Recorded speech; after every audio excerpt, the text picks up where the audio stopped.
بسم اللہ الرحمن الرحیم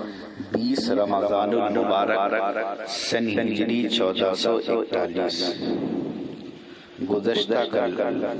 یہ بیان کیا گیا تھا کہ اللہ رب العزت نے صاحب نصاب پر زکوٰۃ فرض فرمائی۔ زکوٰۃ دینا صاحب نصاب پر فرض ہے اور یہ زکوٰۃ سال میں ایک مرتبہ دینا فرض ہے اور ہر سال دینا فرض ہے۔ زکوٰۃ جس شخص پر دینا فرض ہے جسے صاحب نصاب کہا جاتا ہے، اس کی تعریف ہمارے ذہن میں رہنا ضروری ہے، جس سے ہم اپنے متعلق یہ فیصلہ کر سکتے ہیں کہ ہم صاحب نصاب یعنی جس پر زکوٰۃ فرض ہے وہ ہے یا نہیں۔ ہمارے نبی حضرت محمد رسول اللہ صلی اللہ علیہ وسلم کے زمانے میں روپیہ پیسہ صرف چاندی اور سونا تھا، اس لیے سونا اور چاندی کو بنیاد بنا کر سارے مسائل حل ہوتے ہیں۔ دوسری بات یہ ذہن میں رہے کہ اس زمانے میں ایک تولہ 12 گرام کا ہوا کرتا تھا اور ہمارے زمانے میں اب عام طور پر 10 گرام کا تولہ چلتا ہے، اس لیے ہم آپ کو تولے کے بجائے گرام کے حساب سے نصاب بتائیں گے۔ شریعت میں وہ شخص جس کے پاس اگر چاندی ہے، چاندی کو بنیاد بنایا جاتا ہے تو 612 گرام یہ پکا گرام اور 360 ملی گرام 612 گرام 360 ملی گرام ایک موٹے انداز سے اس کو 612 گرام آپ یاد رکھیں، 360 ملی گرام 1000 ملی گرام کا 1 گرام ہوتا ہے۔ اگر کسی شخص کے پاس اتنا چاندی ہے تو شریعت کی نظر میں وہ مالدار ہے۔ سونے پر آئیے 87.5 گرام 87.5 گرام سونا اگر کسی کے پاس ہے تو وہ شخص شریعت کی نظر میں مالدار ہے۔ تو اب اس زمانے میں گرام کے حساب سے سونے اور چاندی کا یہ معیار ہے۔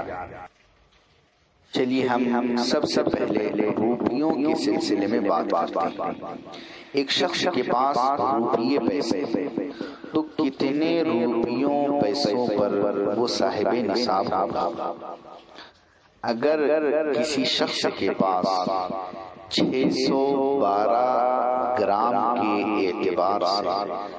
اگر اس کی قیمت لگائی جائے 612 گرام چاندی، اس کی قیمت لگائی جائے، اگر کسی شخص کے پاس اتنا روپیہ پیسہ ہے، مثال کے طور پر آج 20 رمضان المبارک کو 420 روپیہ 420 روپیہ تولہ چاندی چل رہا ہے۔ 420 روپیے تولے کا مطلب ہے 42 روپیہ گرام۔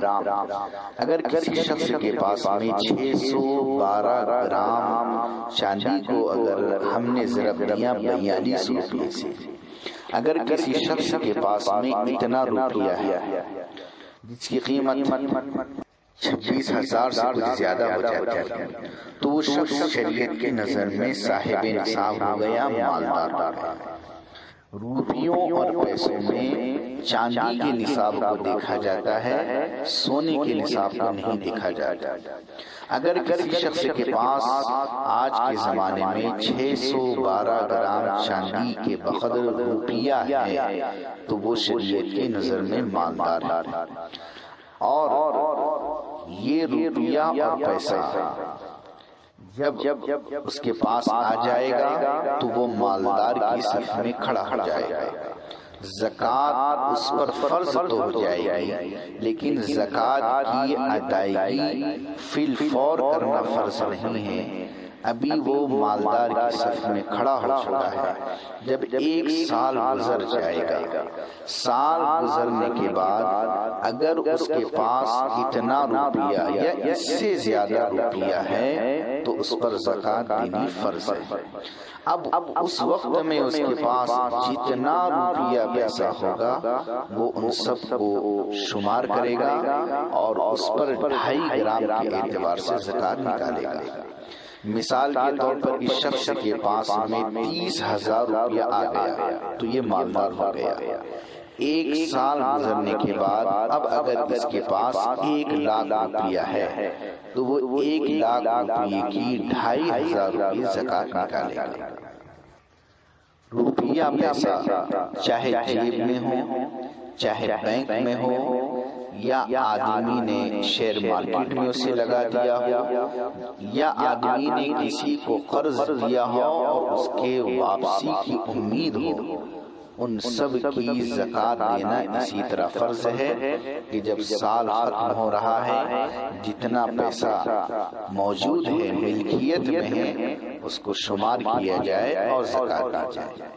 ہر جگہ یہ بھی بات یاد رکھی جائے کہ جب ہم زکوٰۃ دیں گے اس وقت ہم پر اگر کچھ قرض ہے تو قرض کو اس میں سے مائنس کر لیں گے۔ مثال کے طور پر اسی صورت میں ایک شخص کے پاس 1 سال گزرنے کے بعد 1 لاکھ روپیہ تھا، لیکن اس پر 20,000 روپیہ قرض تھا، لہذا وہ 20,000 روپیے کو مائنس کر صرف 80,000 روپیے کی 2,000 روپیے زکوٰۃ ادا کرے گا۔ دوسرا مسئلہ، بہت سے لوگ ہیں جو تجارت کرتے ہیں، کپڑے کی تجارت، ان کی دکانوں میں ایسا سامان ہے، فیکٹری میں ایسا سامان ہے، کمپنی میں ایسا سامان ہے جس کو وہ بیچتے ہیں، وہ بھی یہی معیار یاد رکھیں کہ 612 گرام سے زیادہ کا سامان اگر ان کے پاس ہے، یعنی آج کے زمانے میں 26,500 روپے سے زیادہ کا سامان ان کے پاس ہے، وہ شریعت کی نظر میں مالدار ہے۔ 1 سال گزرنے کے بعد وہ اپنے سامان کا ٹوٹل مارے کہ میری دکان میں، میری کمپنی میں، میری فیکٹری میں کتنا مال ہے۔ جتنا مال ہے، مثال کے طور پر 2 لاکھ روپے کا مال، اور اس کے بعد دیکھ لے کہ اس پر قرض کتنا ہے، جتنا قرض ہے اس کو مائنس کر لے۔ مثال کے طور پر 1 لاکھ روپیہ قرض تھا، لہذا 1 لاکھ کو مائنس کرنے کے بعد بچے ہوئے 1 لاکھ کی 2,500 روپے زکوٰۃ نکالے۔ تیسرا مسئلہ یہ ذہن میں رہے کہ جو لوگ سامان نہیں بیچتے ہیں، ان کی دکانوں میں آلات جیسے کٹنگ کی دکان ہے، یا جیسے فیبریکیشن ہے، یا جیسے ٹیلر ہے، یا جیسے ٹرک کے ذریعے سے آمدنی حاصل ہوتی ہے، ان لوگوں پر ان چیزوں کی زکوٰۃ نہیں ہے، بلکہ ان کے ذریعے سے جو آمدنی ہو رہی ہے اس آمدنی کو وہ دیکھیں گے۔ جس وقت بھی وہ صاحب نصاب بن جائے، اس کے بعد جب 1 سال گزر جائے گا، اس وقت ان کے پاس جتنا روپیہ پیسہ بچا ہوگا اس کا وہ 2.5% دیں گے، اور اگر مان لو کہ وہ پیسہ روز مرہ کی ضروریات میں خرچ ہو جائے تو اس پر زکوٰۃ نہیں ہے۔ زکوٰۃ اس روپیے پیسے پر ہے جو بڑھتا ہوا مال، جو مال نامی ہو، جو بڑھتا ہوا مال، اس روپیے پر زکوٰۃ۔ اللہ تعالیٰ سے دعا ہے اللہ تعالیٰ ان مسائل کو سمجھ کر ان کے مطابق عمل کی توفیق عطا فرمائے، اور روزانہ انشاءاللہ کچھ مسائل کو بیان کیے جائیں گے۔